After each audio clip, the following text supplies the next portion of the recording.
सुप्रभात बच्चों। आज हम पढ़ेंगे कक्षा 7वीं हिंदी का चैप्टर 9 सवाल का जवाब।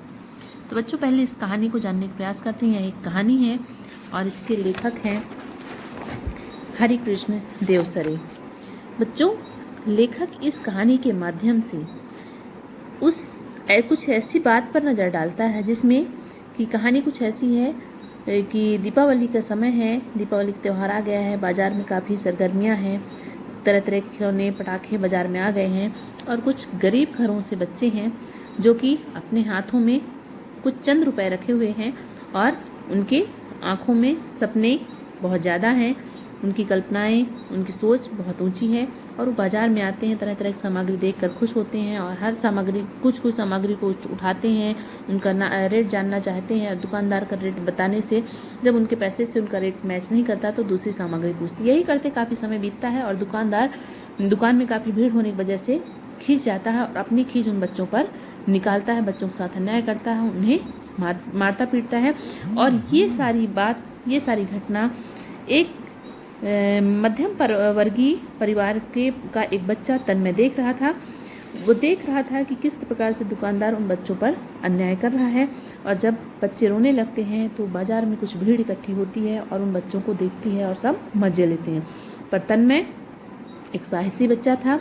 वो साहस के साथ दुकानदार का विरोध करता है, उसकी गलतियों का पर्दाफाश करता है और वो दादाजी को बुलाता है और दादाजी और सारी भीड़ के सामने उस दुकानदार की गलती को सबके सामने खोलकर रखता है और अंततः दुकानदार को इस बात का एहसास कराता है कि उसने गलती की है, जिससे वह गलती से अपनी गलती को स्वीकार करता है, माफ़ी मांगता है और बच्चों को अंततः जब अपनी गलती का एहसास होता है तो उन गरीब बच्चों को थोड़ा अनार फुलझड़ियाँ दे करके उन्हें संतुष्ट करने का प्रयास करता है। और तन्मय उन गरीब बच्चों की भावनाओं को समझते हुए अपने गुल्लक से कुछ पैसे जो दादाजी से या अपने घर परिवार के लोगों से मांगकर जमा किया था, उन गुल्लक से पैसे निकालकर उन बच्चों में बराबर बांटने का प्रयास करता और दादाजी तन्मय की ये सारी बात देखकर मन ही मन बहुत ज़्यादा प्रसन्न होते हैं। यानी बच्चों ये कहानी हमें किस प्रकार से किसी भी गलत काम को देखते हुए इसे नज़रअंदाज करना या डर जाना, किस तरह से उसकी अवहेलना करना नहीं सिखाता, बल्कि गलत का या अन्याय का डटकर सामना करना,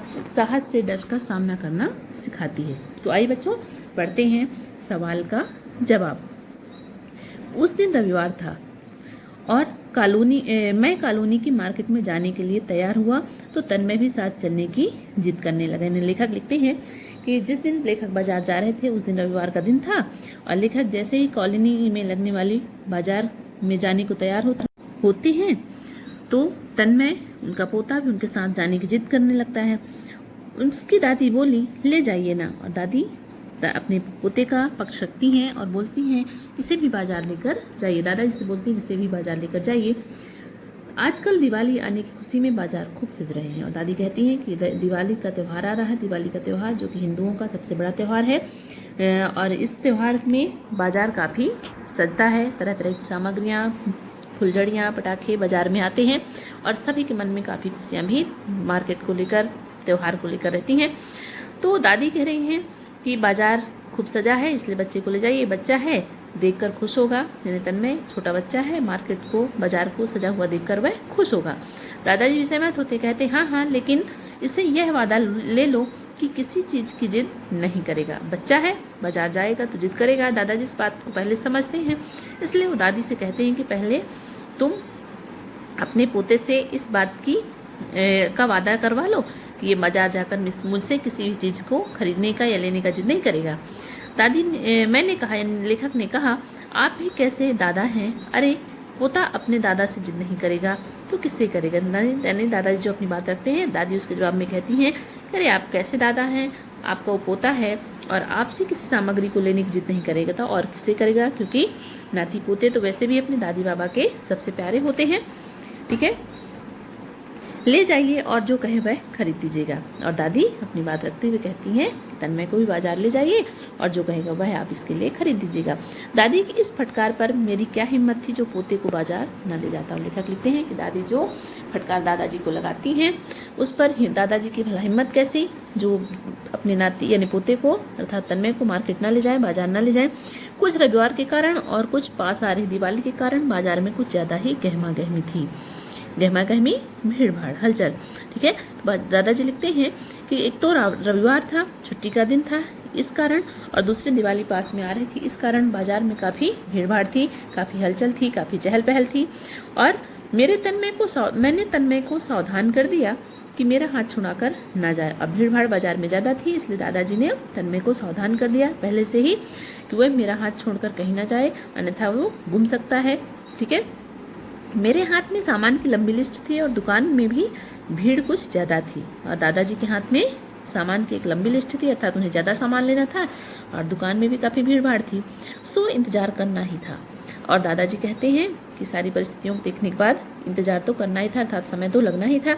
उस दुकान के सामने सड़क के किनारे पटाखों की दुकान थी, और जहाँ दादाजी सामान ले रहे थे जिस दुकान पर, उस दुकान के सामने सड़क के किनारे पटाखों की भी दुकान लगी हुई थी। उसके सामने बच्चों और बड़ों की भीड़ थी। कुछ लोग बड़े बड़े बंडों में पटाखे बंधवा कर ले जा रहे थे, यानी उसके सामने जो पटाखों की दुकान थी, दुकान के सामने जो पटाखों की दुकान थी वहाँ काफ़ी भीड़ थी। कुछ लोग बड़े बड़े बंडलों में पटाखे बांध कर ले जाते थे, और वहीं कुछ बच्चे हाथ में सीमित पैसे लिए महंगे सामान को देखकर यह तय नहीं कर पा रहे थे कि बम लें, अनार लें या फुलझड़ी लें। ठीक है, यानी पैसे वाले लोग थे या जो ज़्यादा समर्थ थे वो तो बहुत सारा सामान लेके जा रहे थे, बहुत सारी फुलझड़ियाँ, अनार लेके जा रहे थे, लेकिन कुछ बच्चे भी थे जो हाथ में सीमित पैसे रखे थे, गरीब घर से थे या किसी कारणवश उनके पास कम पैसे थे।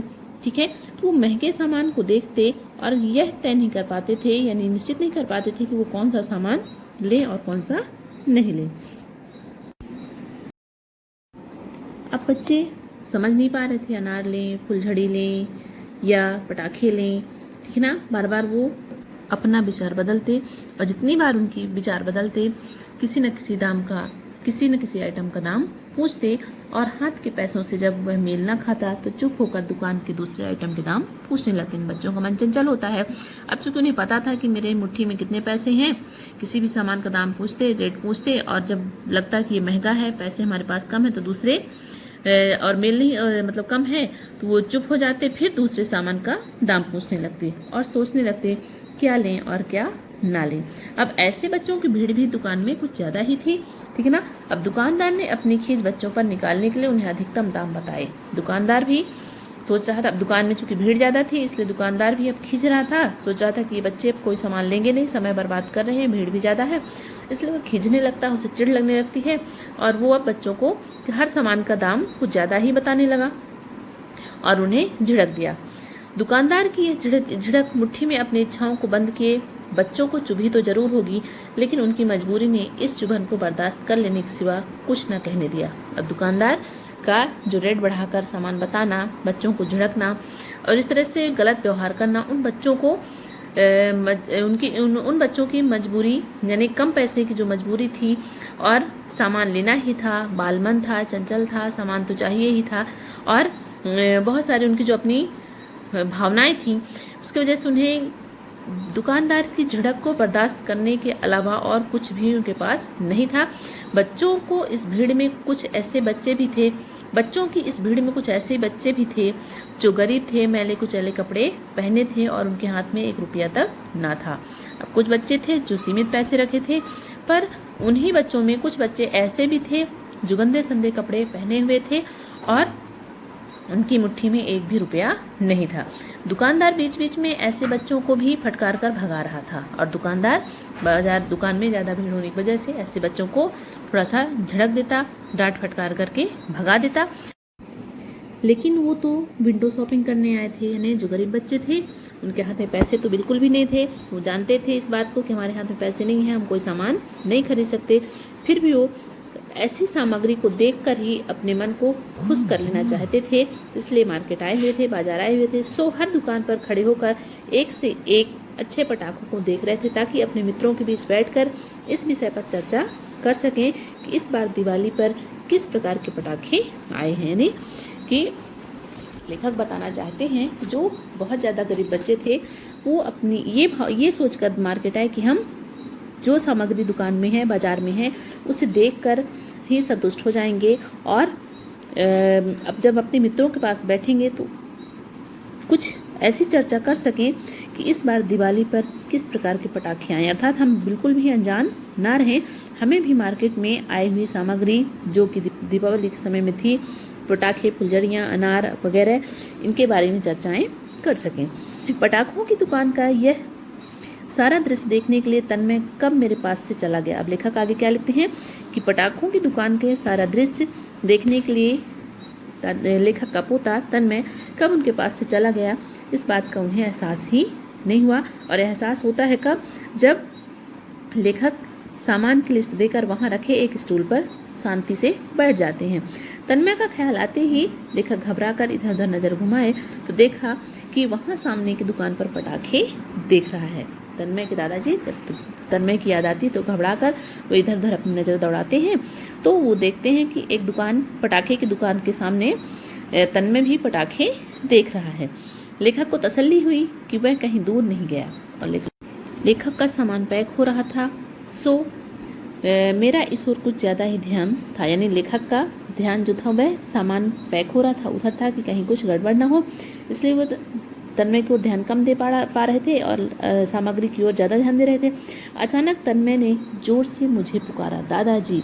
यानी तन्मय जो है अचानक से दादाजी की ओर जोर से चिल्लाता है, पुकारता है, दादाजी, यानी आवाज़ लगाता है, दादाजी।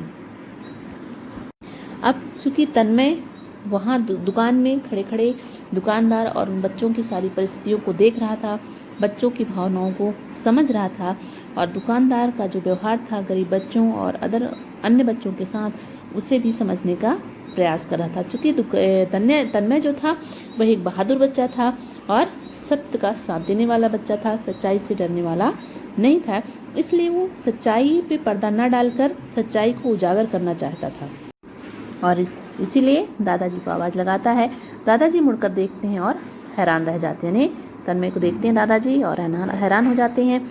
तन्मय ने दुकानदार का हाथ पकड़ रखा था और दुकानदार घबराकर हाथ छुड़ाना चाह रहा था। अब चूंकि तन्मय जो है वह दुकानदार का हाथ पकड़ रखा था और दुकानदार घबरा रहा था कि भीड़ में बच्चा मेरा हाथ पकड़ा है, लोग क्या सोचेंगे, इसलिए वह अपना हाथ छुड़ाना चाहता था। मैं लपक कर वहाँ पहुँचा तो तन्मय गुस्से से चीखा और दादाजी जैसे ही लपक कर यानी जल्दी से वहाँ पहुँचे तो तन्मय गुस्से से चिल्लाया, चीखा, यह झूठा दुकानदार है, इसने गरीब बच्चों को चोर कहकर उन्हें थप्पड़ मारे हैं। क्या कहा तन्मय कि ये दुकानदार जो हैं वो झूठे हैं और इन्होंने गरीब बच्चों को चोर कहकर उन्हें थप्पड़ भी मारे हैं, अर्थात उन्हें अब गलत तरीके से संबोधित भी किया है, चोरी का इल्ज़ाम लगाया, साथ में उन पर अन्याय किया, थप्पड़ भी मारा है। गरीब बच्चों पर हाथ उठाने का इसे क्या हक है? और तन्मय क्या कहता है कि गरीब बच्चों पर हाथ उठाने का दुकानदार को कोई हक नहीं मिलता या इनका हक कैसे बनता है। मैं इसे थाने ले जाऊंगा और इसके खिलाफ रिपोर्ट लिखवाऊंगा। और साथ ही तन्मय ये भी कहता है कि मैं इस दुकानदार को थाने लेकर जाऊंगा और इनके खिलाफ रिपोर्ट भी लिखवाऊंगा। उधर दुकानदार ने मुझे देखा तो और घबरा गया, वह जानता था कि इस कॉलोनी में मेरी कितनी इज्जत है। और दुकानदार पहले तो बच्चे को देखकर घबराया हुआ था और जैसे ही उसने दादाजी को देखा और ज़्यादा घबरा गया, यानी दुकानदार जो है वह बच्चे के व्यवहार से घबराया हुआ था और जैसे दुकानदार दादाजी को देखता और ज़्यादा घबरा जाता, वह समझ जाता है कि इस कॉलोनी में दादाजी की काफ़ी इज्जत है, ठीक है। लेकिन इसने उन बच्चों को क्यों मारा? मैंने पूछा और देखा कि 4 गरीब बच्चे एक और खड़े रो रहे हैं।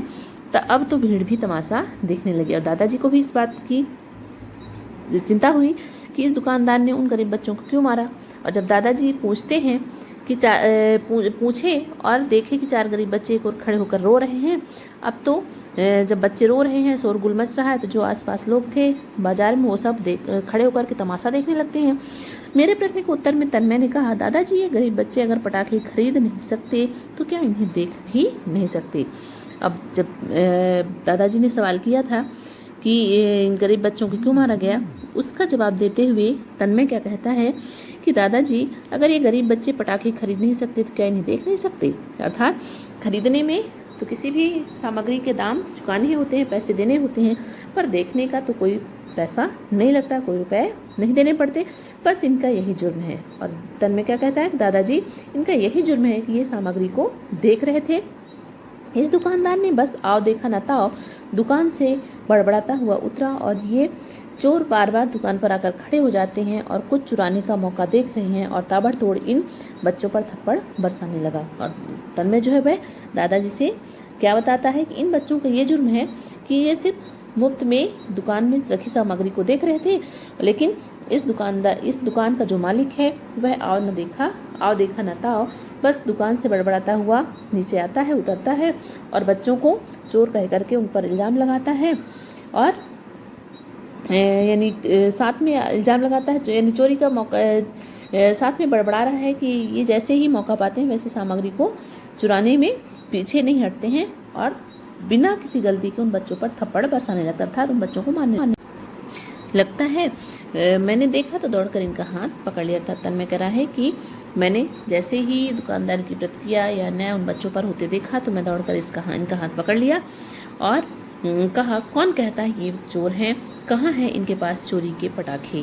और तन्मय का सवाल दुकानदार से रहता है, कौन कहता है कि ये बच्चे चोर हैं, क्योंकि तन्मय तो सारी चीज़ें देख रहा था, सारी बातें देख रहा था, कैसी कैसी प्रतिक्रियाएं बच्चों की हैं, क्या दुकानदार कर रहा है और क्या बच्चे कर रहे हैं। ठीक है, इसलिए तन्मय जो है बच्चों का साथ देते हुए कहता है कि कौन कहता है कि ये बच्चे चोर हैं, कहाँ है इनके पास चोरी के पटाखे। और साथ में बच्चों को सच साबित करने के लिए ये भी कहता है कि बच्चों के पास कोई पटाखे नहीं है। दुकानदार जो है वह झूठा इल्ज़ाम लगा रहा है।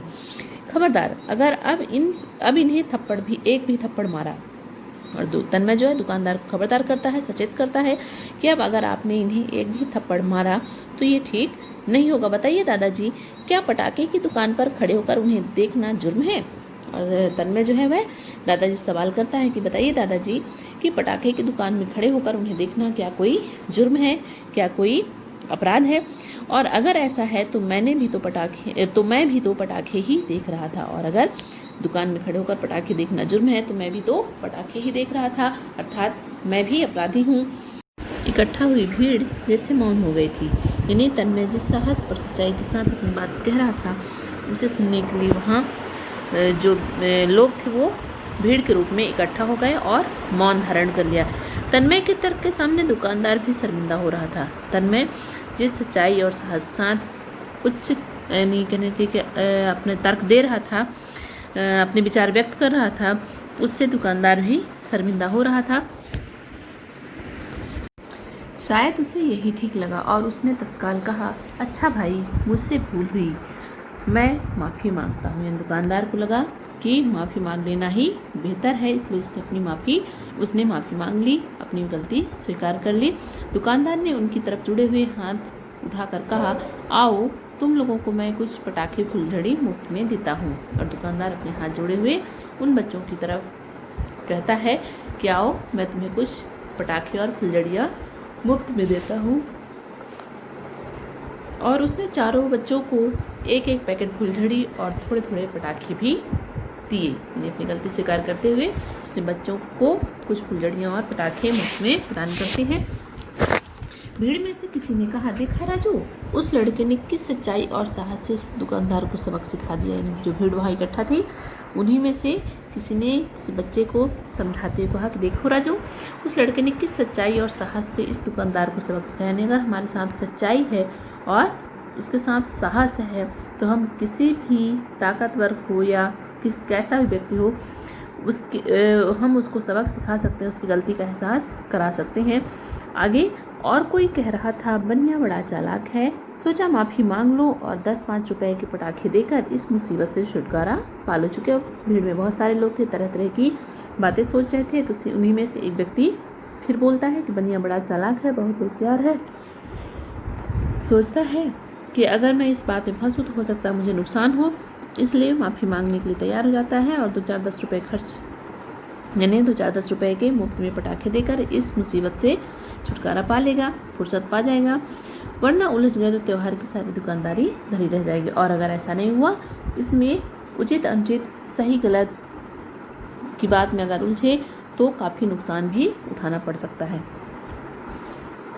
मैंने दुकानदार से अपना सामान रखवाया। तन्मय अभी भी उन चारों लड़कों से बातें कर रहा था। मुझे देखकर वे मुस्कुराते हुए वहाँ से चले गए। मैं तन्मय के साथ लौट आया और यानी तन्मय के दादाजी अपना जो सामान लेने गए थे वो सामान दुकानदार से अपने पास रखवाए और तन्मय अभी उन चारों बच्चों से, जो गरीब बच्चे थे, जिन्हें दुकानदार ने पीटा था उन बच्चों से बात कर रहा था, और वो बच्चे दादाजी को देखकर मुस्कुराए और तन्मय दादाजी के साथ वहाँ से वापस आ जाता है। शाम को लगभग 4 बजे दादाजी बैठे चाय पी रहे थे कि तन्मय दादाजी के पास आता है और बोलता है, दादाजी 150 रुपये में कितने रुपए मिलाने चाहिए कि वे 200 हो जाए। तन्मय के दिमाग में बीती घटना की सारी बातें चल रही थी। मैंने बनावटी गुस्से से कहा, तन्मय तुम यह सवाल मुझसे क्यों पूछ रहे हो? दादाजी गुस्से का दिखावा करते हुए कहा कि तन्मय तुम ऐसा सवाल मुझसे क्यों पूछ रहे हो? हाँ, क्योंकि इसका सही उत्तर आपको मालूम है, मुझे नहीं। और तन्मय क्या कहता है? तन्मय बड़े ही कहना चाहिए कि सच्चाई के साथ कहता कि हाँ, क्योंकि इसका सही उत्तर आपको मालूम है, मुझे नहीं। क्या मतलब? मैंने आश्चर्य से कहा। और दादाजी क्या आश्चर्य से कहते हैं कि तुम्हारे कहने का क्या मतलब है? तन्मय बहुत ही होशियार बच्चा था। वह उन बच्चों की सहायता करना चाहता था जिनके पास बिल्कुल भी पैसे नहीं थे। दादाजी के जवाब में तन्मय फिर कहता, वही जो मैंने कहा, बताइए बताइए, मेरे सवाल का जवाब जल्दी बताइए। तन्मय दादाजी की शायद परीक्षा ले रहा था। दादाजी बोलते हैं, अरे भाई उसमें 50 रुपये मिलाने होंगे, दादाजी ने कहा। ठीक है ना?